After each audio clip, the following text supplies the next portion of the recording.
Hi, thanks for joining us today in this presentation. I'm really thrilled and excited to be part of this great event. Looking forward to add some value to you, and our discussion today is of meaningful um, addition to your cybersecurity operations. So let's look at the topic that we are having at hand today. So the hope today is to discuss some of the practices around your security program and security strategy at large, and how can we, think about practical ways of improving, the effectiveness and the agility of your cyber strategy. My name is Hatem Ali. I'm with the FireEye Mandiant Global Service and Intelligence Group, and I'm happy to be part of that discussion with you today. So, what constitutes a good cyber strategy today, and how can we enhance our cyber programs to be able to cope with the, growing and escalating cyber threat?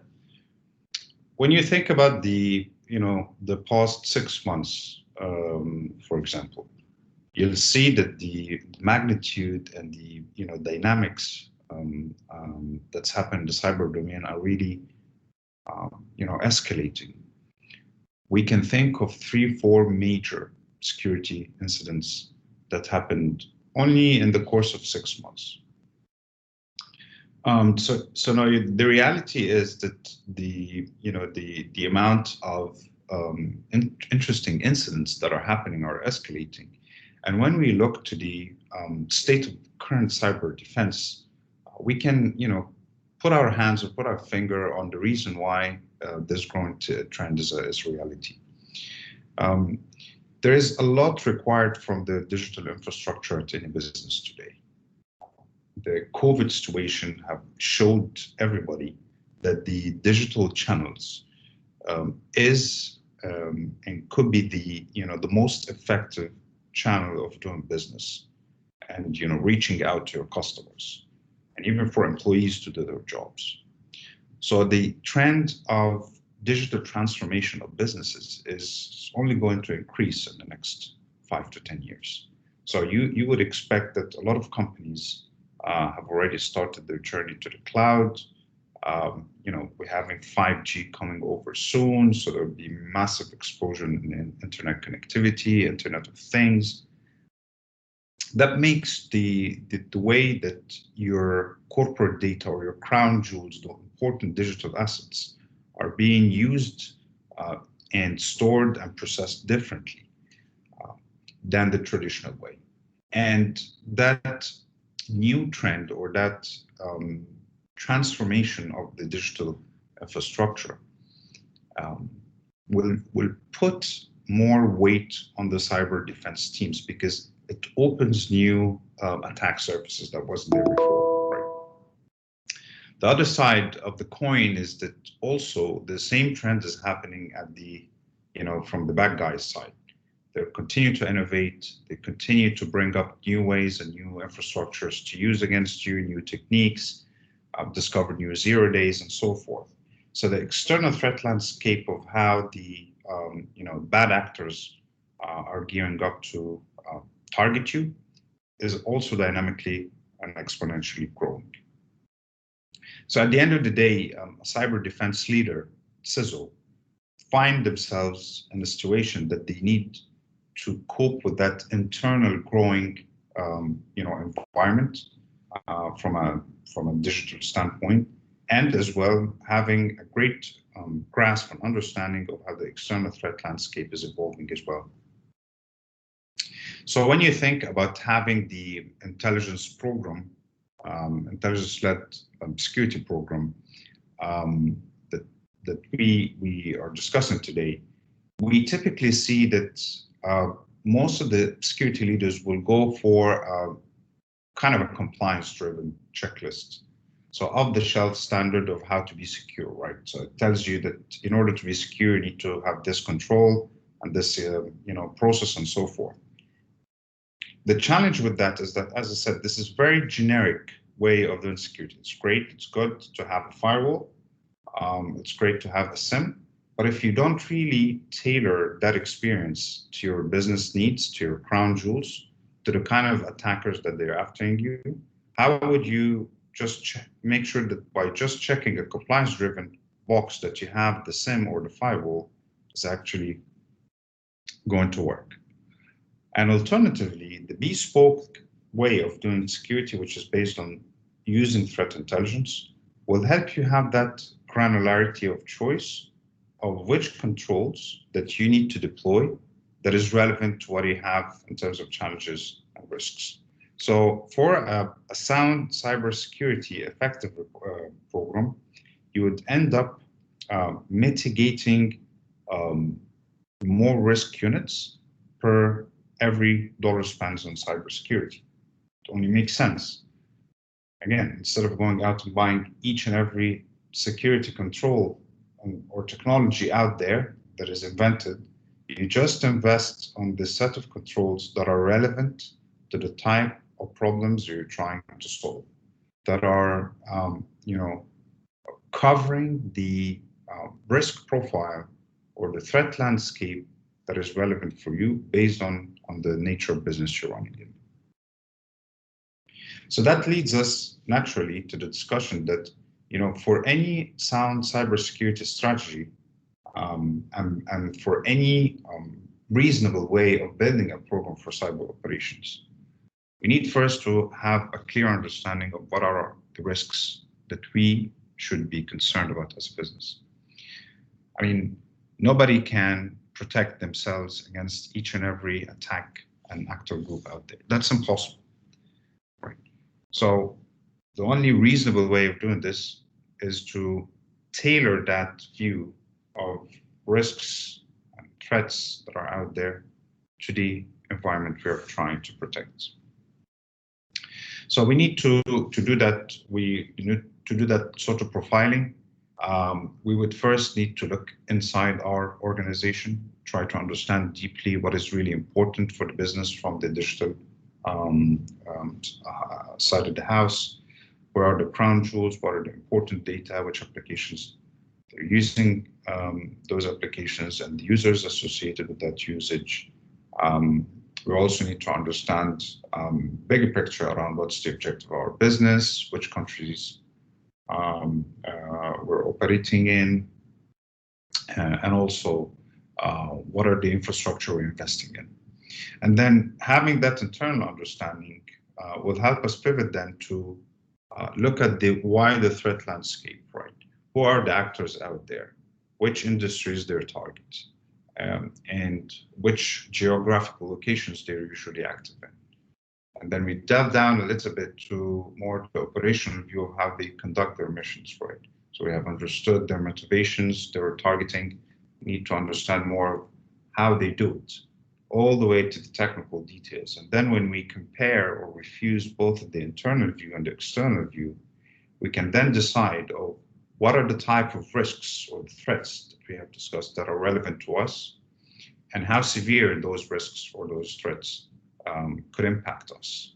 Then when we start to organize these kind of threats based on what really need to be addressed first, the urgent ones, all the way to the not so urgent ones, we can start to have this view of what are the real risks that need to be mitigated immediately, how good we are mitigating them, and what need to be accepted as residual risk or transfer to a third party, and what need to be addressed immediately because it's really important to the business.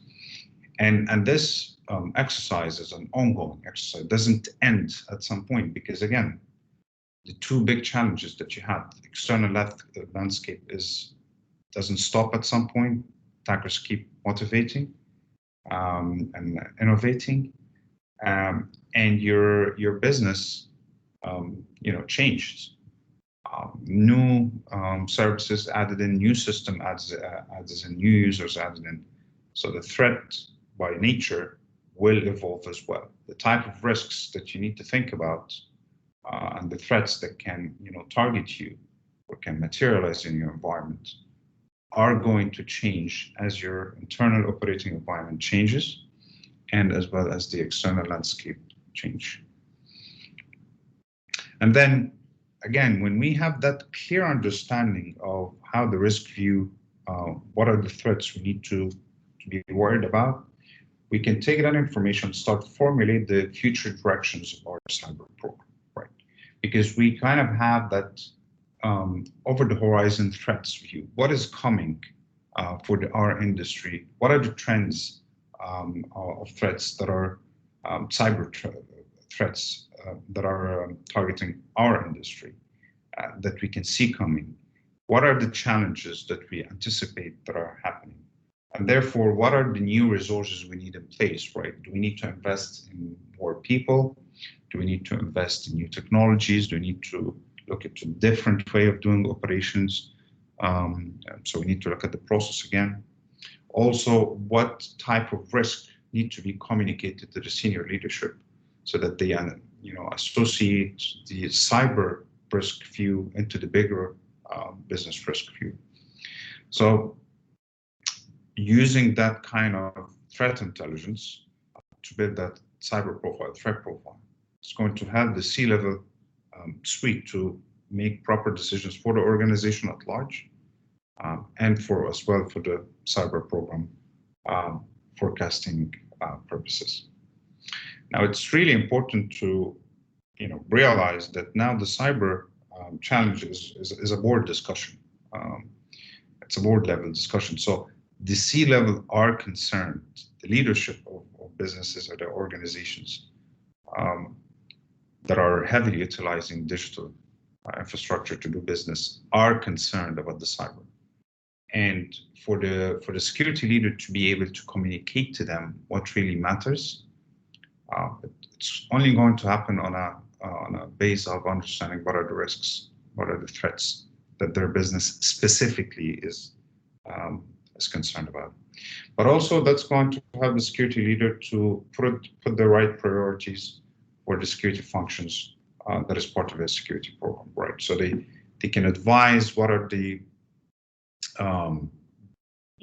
the top security attack scenarios that the security operations team, the SOC team, need to be monitoring for. They can tell them based on threat intelligence, or based on the threat profile, that these are the APT groups that we need to monitor tactics and techniques and procedures they use. As well, other parts of the vulnerability management team, they would be advised on the meaningful vulnerabilities they need to manage and mitigate. Risk teams, the compliance and assurance teams, also they kind of understand what are the overall picture of threats and risks that they need to have adequate policy implemented that is agile enough to address those threats and assess if there are any gaps in the usage policy or the employees' behavior that will constitute the internal threat for those risk profiles. So you see, this intelligence-based threat profiling of your business is the foundation for your security strategy, right? It advises both your strategic direction and as well your operational direction. And as you are updating or ingesting new threat intelligence to aid you make the right decisions, you would take those decisions by implementing new processes into your security team. So the way to make your cybersecurity program really flexible, and agile, and fast enough to cope with all those changing and anticipate what's coming on the horizon. So being a little bit more proactive rather than being reactive, is that to have that cyber threat intelligence brain as the way of helping you taking the right decisions. Threat intelligence at the end of the day is a support decision system. It gives you knowledge about the adversary, the bad guys, how they're behaving, what's the infrastructure they're using, what are they motivating to attack, which organization they're motivated to attack.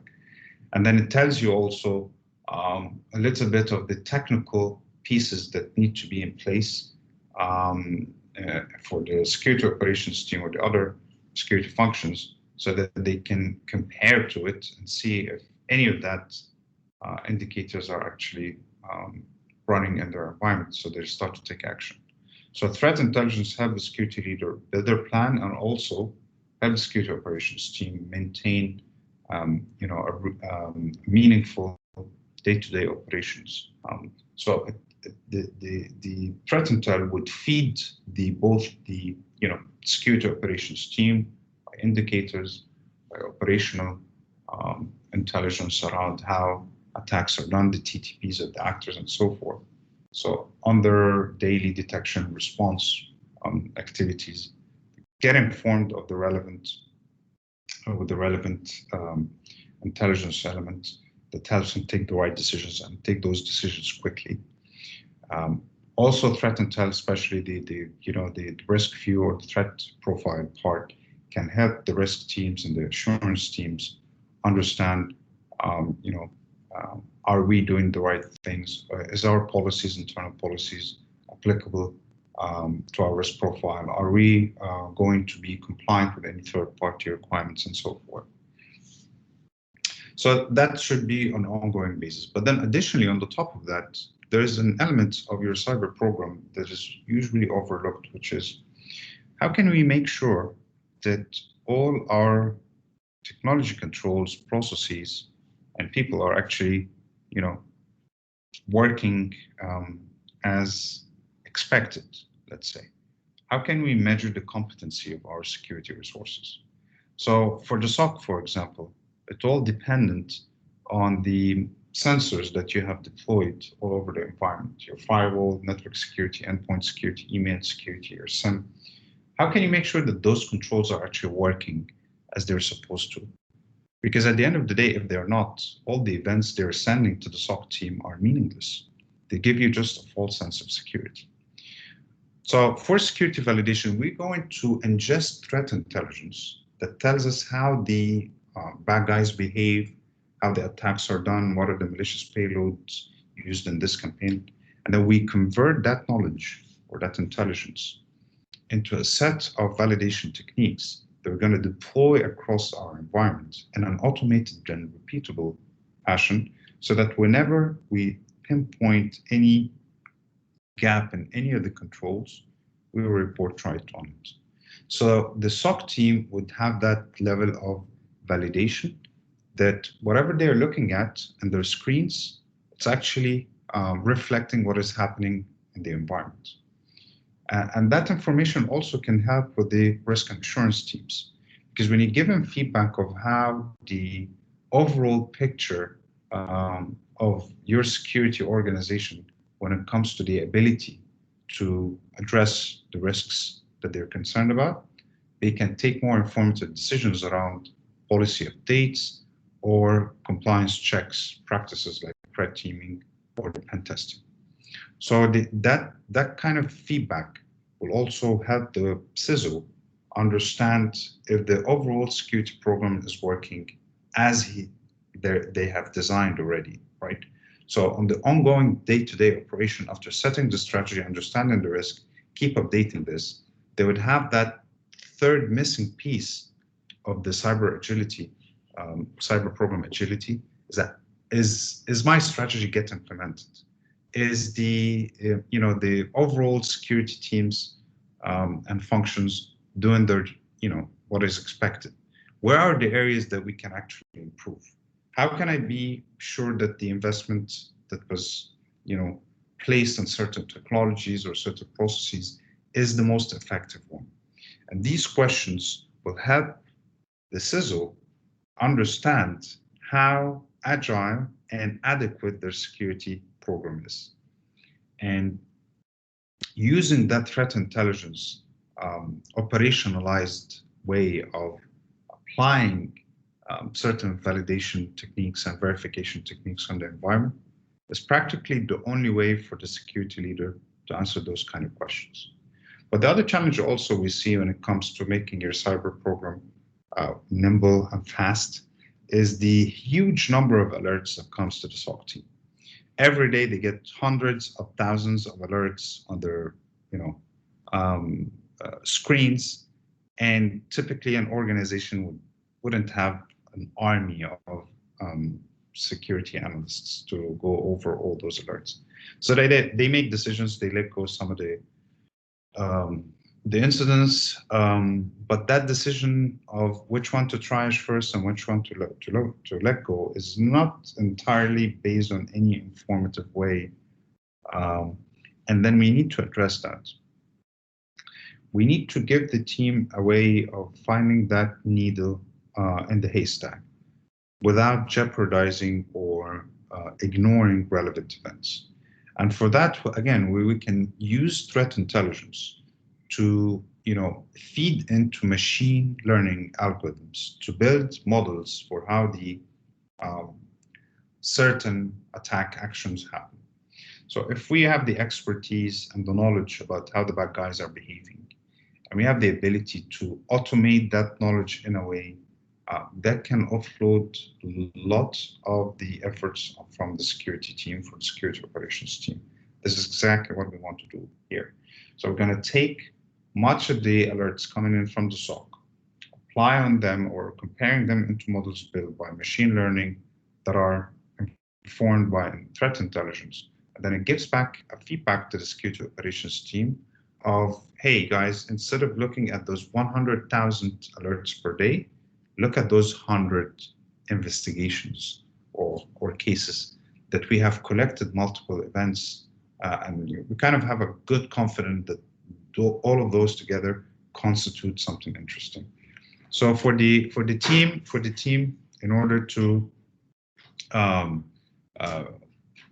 send those alerts back to a meaningful way for the SOC, they would immediately be more focused on just looking at the right investigation instead of looking at much more number of alerts.